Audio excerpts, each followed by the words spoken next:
everyone. Welcome back to the new episode of For the Love of the Game Cricket Pod. So, recently we had this amazing test series between India and England. It's the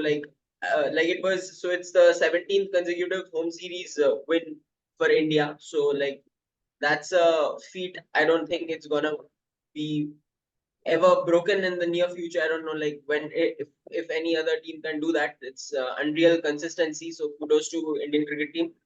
But so there was a lot of talk about baseball and how if they can defeat India in India, or if they can put up some kind of a show. So we saw in the first test match that they actually beat India by 28 runs. So it was a very close fought contest. Like England came back from behind to win that series with Ollie Pope's brilliant 196.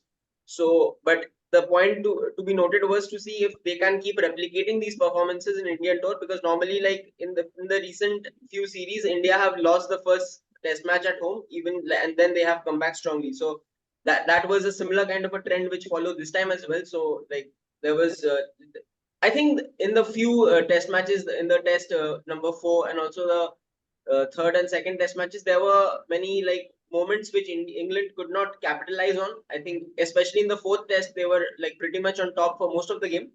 But the Dhruv Jurel brilliance along with Kuldeep Yadav, I think that was the kind of turning point of the entire series, if you make also, or the match particularly. So overall, so from my perspective, it was a fun series to watch. It was not a pretty much smooth sailing for the Indian cricket team, though we must realize that India were missing Virat Kohli and some key players as well.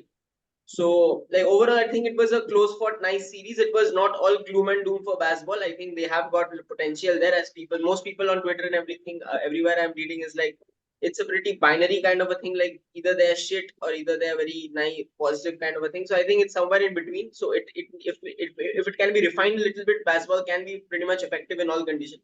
So anyway, Pranav and Prakash here with me. So Pranav, you may go first. So what were your takeaways from the series, and how do you feel about this series overall?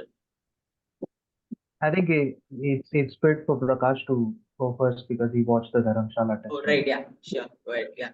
So Okay, before I go forward, there is a very interesting stat I came across today. So this is the first time since 1911 that a team has gone down 1-0, home team, and has come back to win a series 4-1. These are things people don't speak of. Secondly, with regards to this, listen, if you ask people this question at the end of the second test, when Shubman Gill came and said that we have a 70-30% chance to win after we set a score of 399, if I'm not mistaken, that itself should tell you that baseball did worry us. 4-1 wasn't a justified scoreline because, and again, even it could have been final with that same token if half an hour goes India's way in the first test. Dharamshala, I think England, this was their worst test they played, and it'll become as though it's the last memory of it in your head that baseball didn't work. I think England had their minds on the flight back home, and I think they wanted to just take a look at Dharamshala because it is a beautiful city. It is the prettiest stadium you will see. I think a lot of that sort of came about. And I think they lost the plot in the last game. But if you take the last game out and you take the first 4 tests in isolation, England were very competitive. And they did give us a few jitters. So as far as Twitter is concerned, I sometimes don't buy it. You just can't keep, having this one sort of notion that we did this, we did that. Yes, we beat them, but I think you should appreciate the opposition because, in my opinion, since the 2017 series when Australia came here, no team has pushed us as. That's my take on England, basically. Yeah, fair enough. So Pranav, what are your takeaways from this series? I think having watched the first test live, and I obviously had Prakash alongside me.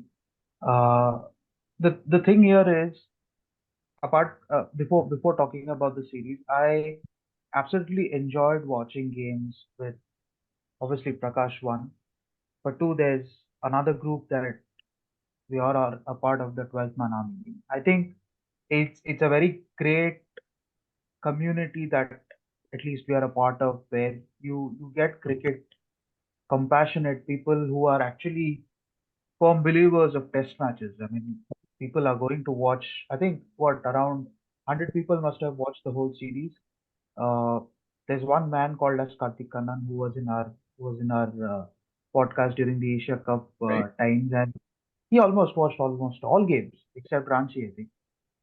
So yeah, I mean you have good people who can watch Test cricket who says Test cricket is dying.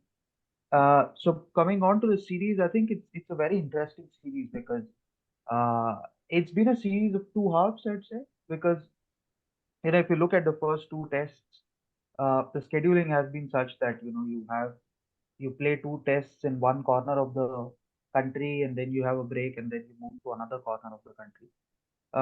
And it's something that actually kept me happy was the kind of wickets that were dished out. India they gave a very slow turner in Hyderabad, and they lost because of one bad session, I'd say.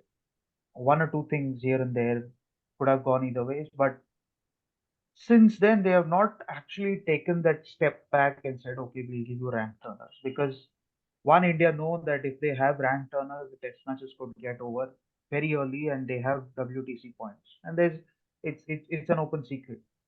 But they also know that their batters are a little vulnerable to spin as well. Of course, the mainstays are not there. The new guns have come and stepped up, but they know that, okay, maybe if we dish out spinning wickets, we might not be able to stand a chance with the bat. We be more competitive with the ball. So they wanted to have a balance between bat and ball, and hats off to India to actually stick to that policy throughout. Because there were talks of pitches, this, that, but in our previous preview show as well, we said that it won't be a very turning pitch because we're not playing in traditional venues. Wickets like Nagpur, Chennai, not Bangalore to an extent, but such wickets turn, and these wickets also turn. But where England lost the plot was application of spinners, because you know if you look at our spinners, say all the four spinners that played throughout the series, Upsar, Ashwin, Jadeja, Kuldeep, versus uh, I think Rehan left midway because of his personal issues. Uh, Bashir, Hartley, Root. There's a difference between daylight and Sky. So the thing is, where England lost the game was lack of application in terms of spin bowling. Because in India, if you want to win a series, you need to have that spin arsenal with them. And hats off to Bashir and Hartley to actually show England promise that if you develop spin, you will be able to compete. Because in England, there is no culture of developing spin bowlers. It's only fast, fast, fast, which is a weird trend, I feel, because you're going to eventually play in subcontinent anyway. At least once a year you're going to play. Uh, so that way it was a very interesting series because, as I said, even in the previews, that it will be a competition between the spin bowling departments of the two teams. Because in the first test, the spin bowling did well in the first innings, not quite in the second innings. But following that, they actually stepped up their game, and credit to India, Rahul Dravid, Rohit Sharma to stick with Kuldeep Yadav over Akshar Patel, because that move actually paid off, and you all know why Kuldeep is such a good asset, because touchwood, once Ashwin and Jadeja are out of the game slowly, you already have a lead spinner in making, and there are people like Shams Molan, Washington Sundar in the fray waiting for their chances. So I think that sort of move that they have done is commendable.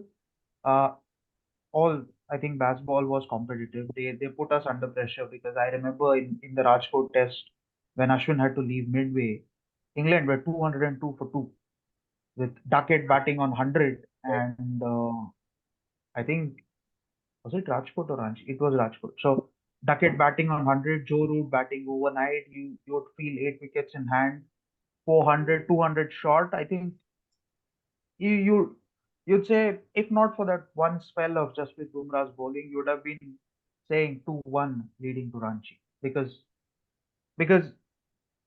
that's the way the likes of Crawley and Duckett put pressure on us, because Ashwin got his 500th wicket. There was a roller coaster of emotions. He had to leave back, but then that put pressure on India in two ways. One, they had to knock off England, Two, they didn't have their lead spinner. So that was a test of India's ability to step up when there are no key players. Because when Kohli was not there, we had the likes of Rahul, we had the likes of Sarfraz, we had the likes of Patidar, we had the likes of Jaiswal, Gill, everybody stepping up.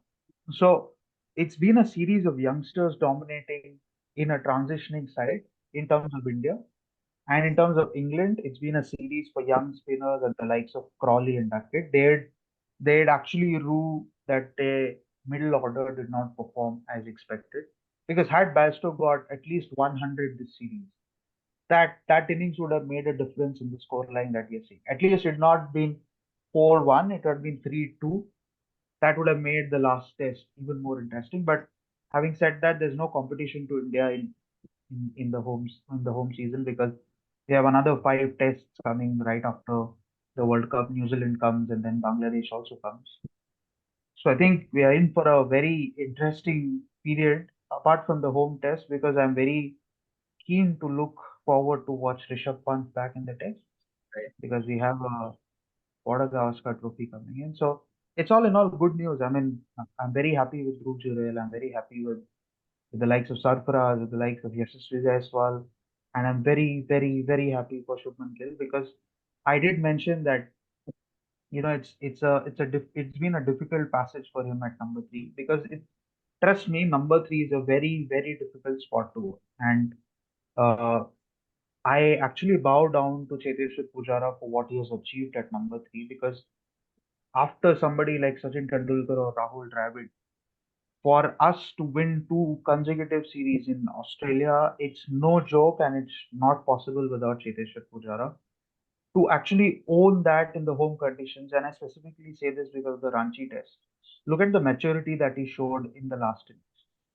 He blocked for 150 odd balls. He did not hit a boundary. So that sort of maturity, when a batter attains, you know what sort of league he's going to be in. And I hope this confidence helps him for Gujarat Titans as well. But yeah, I mean it's been a fascinating series to watch. I'd have loved to watch more games live, but unfortunately not. Dharamshala is in my pick list, and I'm actually jealous of Prakash of having made that in that place. Yeah, Dharamshala. I mean, before we get into Dharamshala, I want to touch base on something else. Pranav covered all the individual points, but a lot of people are criticizing Rohit's captaincy, which I thought was, but it was, I don't know what the adjective is, but I thought it was stupid, totally stupid. There are people on Twitter judging Rohit per session. Like, I think it was the third test where Akashdeep played, if I'm not mistaken, or the fourth. The Ranchi test was where Akashdeep played because Yeah, you had so a partnership between Jurel and Akashdeep, which took us to 45 runs. Otherwise, we've been staring at 100 runs. yeah, but then Rohit doesn't give the ball to Akashdeep in the second innings of that test. The spinners took the wickets, but everybody's like, oh, Rohit didn't give the ball. Because he didn't give him the ball, Rohit leaves an avenue to complain about something and people jump on that thing. Now we go back to Hyderabad. I'm just using this as a one example, but then you go back to Hyderabad when Pope plays the 196. Yes, that was a place. I'll be frank. I don't know any other way. That place he was slightly exposed. But here's what he does. In this, when we come back to the next test, he's put a fielder in that spot. Okay, so now Pope has to reverse sweep for a single. That's a very high risk shot. So if you go back to that next innings, he plays one reverse in his entire next innings. So he plugged that hole. Same thing with there are people who are again, this is a Twitter nonsense. Ashwin can only bowl with a new ball. It's a heap of rubbish. It's complete nonsense. And the people who are talking about this, I don't know if they've seen Test cricket in their life. He only bowled once with the new ball this season. And he took a 5 for. That was in Ranchi because they wanted to win the game.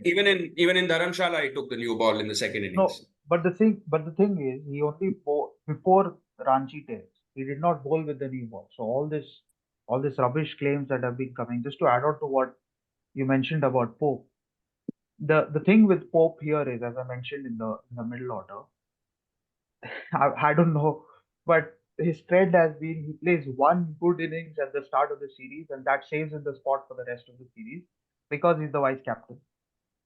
And then he has no scores at all because if you look at Dharamshala Test, this is an example of how Rohit works as a captain. You see, Sarfraz was standing at leg slip. That is when Pope came to strike and he defended one ball, 2 balls before lunch. What Rohit does is he moves Sarfraz to leg slip. Now, what happens is you have a deep square leg. Now, what Pope is thinking is I knock it around the leg side, get to the other end, go for lunch. And what Kuldeep anticipates here is he reads the captain. What Kuldeep anticipates here is he'll step out and come for a single. So he shortens the length, Pope is all over it, and he's stumped. That is one example. Next example is Crawley was going bonkers. I must admit, Crawley has a wonderful series. The numbers don't reflect that. What is happening here is Crawley is post, Kuldeep's over, 1 over. Crawley plays a extended cover drive. He has big hands and he plays that cover drive. There was no fielder at covers because you have that backward point, you have point, and then you have mid off for a right hander I'm talking about. And the ball was not full. This a lot of people need to understand because Kuldeep is not a bowler who bowls at that Yorker length. He bowls at those 6 to 8 meter lengths because allows the ball to turn a bit more. I won't go into the science of that. So next over, Rohit keeps the same field. And look at what that does because now Crawley wants to play again a release shot because the pressure was built in the previous over by I think Ashwin. Crawley wants to play a release shot. He steps in, the ball turns enough to beat, and Crawley is bowled. So Rohit was the guy who said, look, I will keep a cover for you. Kuldeep said, no, don't keep it. And Rohit agreed to that. So it's not that Rohit is a very stupid captain. If he's a stupid captain, you cannot win five IPL titles just for fun. It's just that he needs time to learn to build this team on such a level where he can say, now my time is over. I can sit back and relax. It's that sort of phase where you don't have a fixed successor of yours. Somebody is looking at KL Rahul who's not fit. Somebody is looking at Rishabh Pant who's not that fit again. Somebody is looking at Jasprit Bumrah who you need to have 100 layers of cotton wool just so that he's protected. So who to choose? Until that time, Rohit will keep learning. He will play. He will play until he's 45, 50, whatever it is. But he's here to stay, and he showed that with the bat, not once but twice. Two So and a half times. Even that 50 was very crucial in a. No, yeah, but Pranav, I just want to add on something to what you are saying, which I like about Rohit. Let's say he employs a strategy. He doesn't change it like this. Just because Duckett probably hit him, he doesn't change it. He lets it go its full time. Then he realizes that okay, this is not working. I'll change now. There's no two plans every 15 minutes for a guy. He lets the plan play out, and sometimes it's not going to work, which is fine. But to criticize him over everything, I thought and even with Ashwin and with some other guys, unnecessary criticisms were coming out when the team has done well. I criticized Gill after the first test. He deserved it. He's redeemed himself. There is no, and the criticism on these players is because of their potential, and they are not coming up to that potential. Not just for no rhyme or reason, throw him under the bus, saying things like he doesn't know how to captain, we need somebody back, or your fan club was. That's something that I think really needs to stop over here. yeah. Yeah, fair enough. So, let's move on to the England side a bit. So, I think there was a stat that they have not batted for 100 overs or something of that sort. So, it was like they were scoring runs, but they were not batting enough overs to score more runs. So, I think, especially in the Dharamshala test, I think they batted for 50 overs and 47 overs or something like that in both innings together. So, especially also, there have been talks about the Joe Root's reverse sweep in that crunch situation of the match. There were a lot of talks about that. So, right, wrong, whatever. So, do we feel that they were really a lot reckless, or do you think that that was the correct approach and it didn't kick off, it didn't materialize that much? So what's your take on this? So anyone can So go. I, Yeah. I about the Joe Root shot. So before I get into that, shout out to the Barmy Army and the English fans who traveled, because I think in certain parts of Dharamshala they outnumbered us. They drank all the beer in certain pubs they went to. They outnumbered us in every way.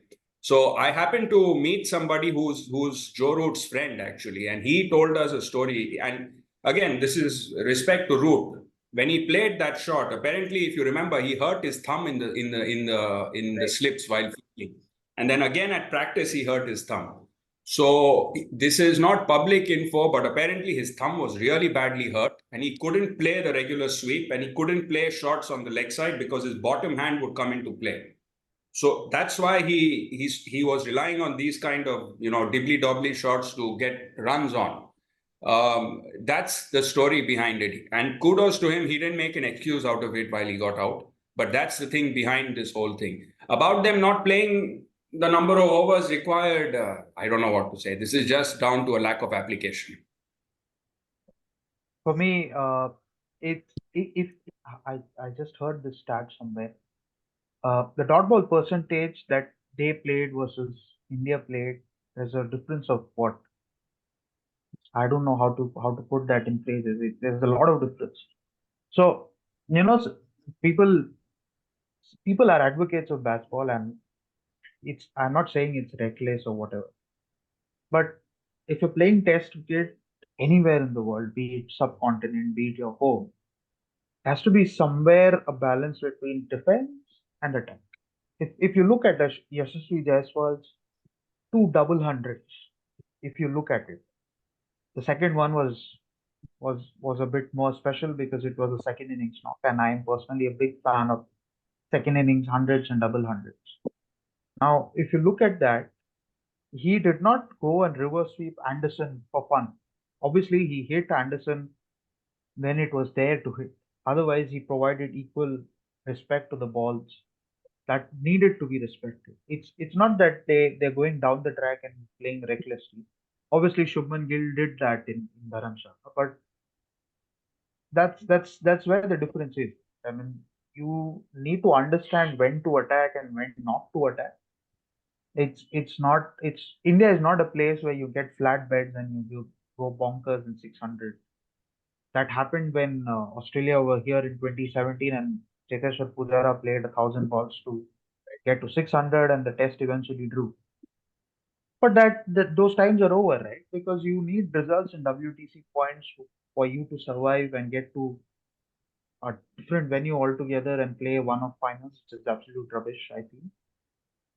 That's a different story which we can discuss when it comes. But it's not that you be reckless, because if you look at England's WTC stature at the moment, half of their points have been docked because of penalties, because they play at home and conditions are seamer friendly, and they are reeling down because they don't apply themselves that well. Because the last test Robinson played was on a very flat bed, and then you bring him again for the Ranchi game, and he drops a very critical catch of Dhruv Jurel at standing at short mid on. And then all of a sudden you drop him. What does that do to a player? Because here we are talking about backing players, but then you say, okay, I'll pick you horses for courses. I don't know where Shoaib Bashir ends up after this. He won't play home tests because you have Sri Lanka, you have West Indies coming to England. Will he play? Absolutely not. But by that time, Jack Lee should be fit.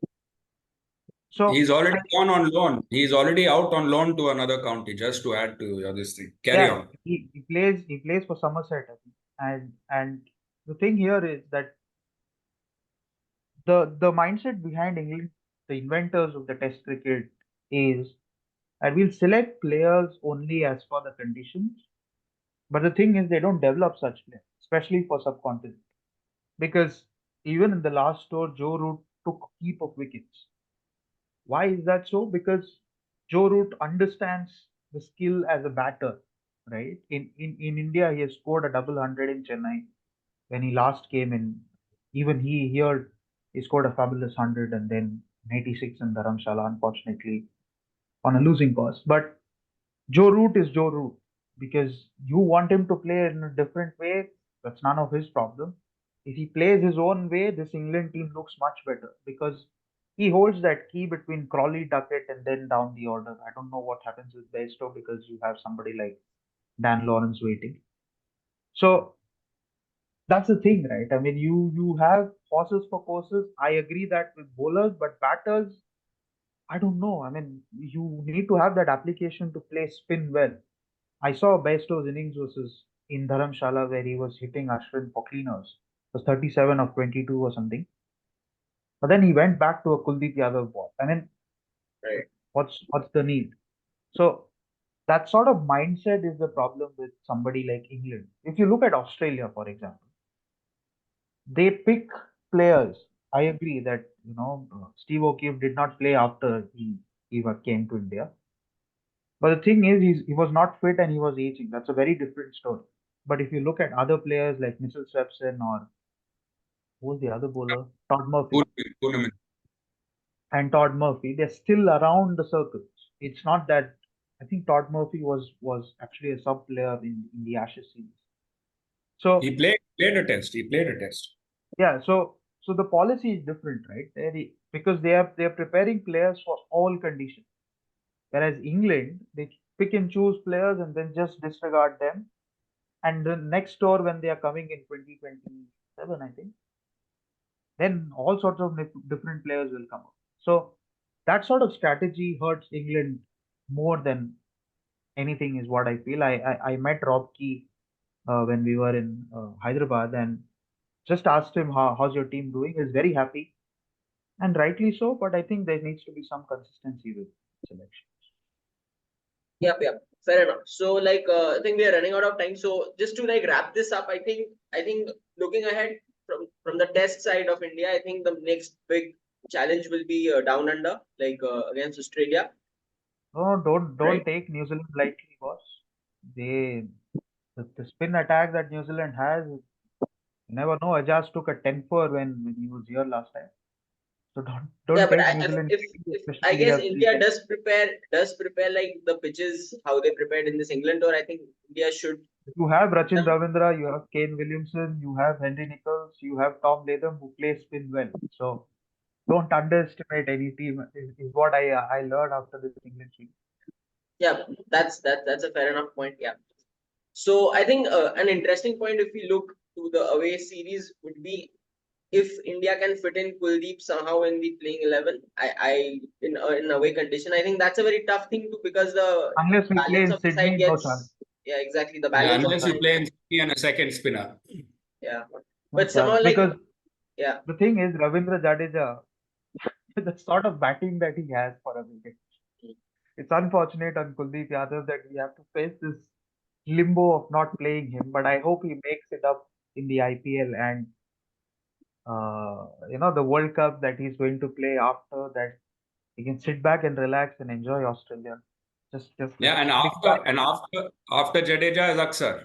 We forgotten him conveniently. He's And also then sitting. then Ashwin is also there. So And Ashwin we'll is see. there, exactly. Because I know It's Ashwin will feature because of the last series.